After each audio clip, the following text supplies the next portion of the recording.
नमस्ते मित्रांनो. एन-एम-बी study corner या आपल्या यूट्यूब चॅनलमध्ये आपणा सर्वांचं खूप खूप स्वागत आहे. आणि आज आपण बघणार आहोत कोल्हापूर जिल्ह्यामध्ये ज्या विद्यार्थ्यांनी फॉर्म भरला होता, त्यांचे जे काही मार्क्स आहेत, ते नॉर्मलायझेशन नंतर किती झालेत, त्याविषयीची ही लिस्ट. तर व्हिडिओला सुरुवात करण्यापूर्वी आपण जर या चॅनलवरती नवीन असाल, तर आपल्या या चॅनलला सबस्क्राईब करा, व्हिडिओ आवडल्यास लाईक करा आणि आपल्या मित्र नातेवाईकांना शेअर करा. तर बघा, कोल्हापूर जिल्ह्यामध्ये ज्या विद्यार्थ्यांनी फॉर्म भरला होता, त्यांना या गोष्टीची कल्पना आहेच, की साधारणपणे 56 जागांसाठी कोल्हापूर जिल्ह्यातील ही तलाठीची जाहिरात होती.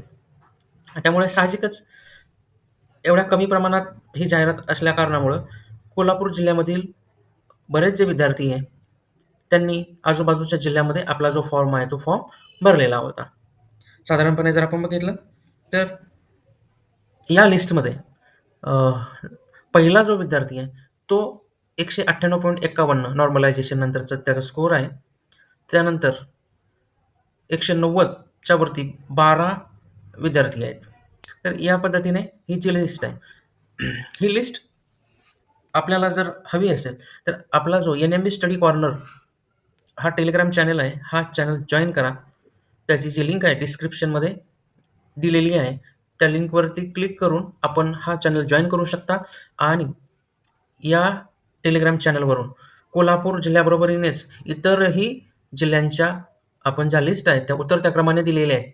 त्यावरून आपला जो स्कोर आहे, त्या स्कोरच्या अनुषंगाने आपला रँक कितवा आहे, हे आपण बघू शकता. तर या पद्धतीची ही जी लिस्ट आहे, साधारणपणे 180 पेक्षा जास्त असणारे जे काही विद्यार्थी आहेत, ते 68 आहेत बघा. या पद्धतीची ही जी लिस्ट आहे.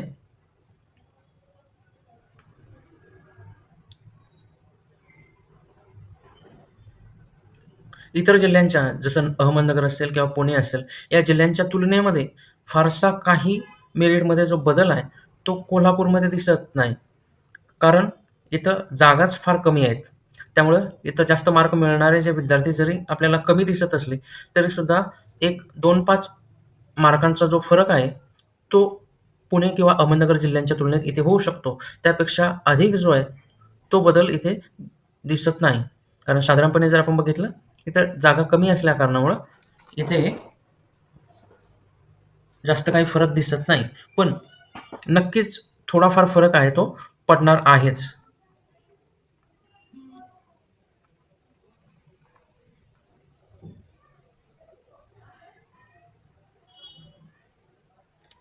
तर अशा पद्धतीची ही जी लिस्ट आहे, आपण लगेच डिस्क्रिप्शनमध्ये जाऊन टेलिग्राम चॅनलची जी लिंक आहे, त्यावरती क्लिक करा. आपला टेलिग्राम चॅनल जॉइन करा आणि ही जी पी-डी-एफ आहे, ती पी-डी-एफ बघून आपला जो रँक आहे, तो रँक आपण बघू शकता आणि आपल्या ज्या मेरिटचा जो अंदाज आहे, तो आपण लावू शकता. व्हिडिओ आवडल्यास लाईक करा, आपल्या मित्रांना शेअर करा आणि अजूनही चॅनलला सबस्क्राईब केले नसेल, तर अवश्य सबस्क्राईब करा.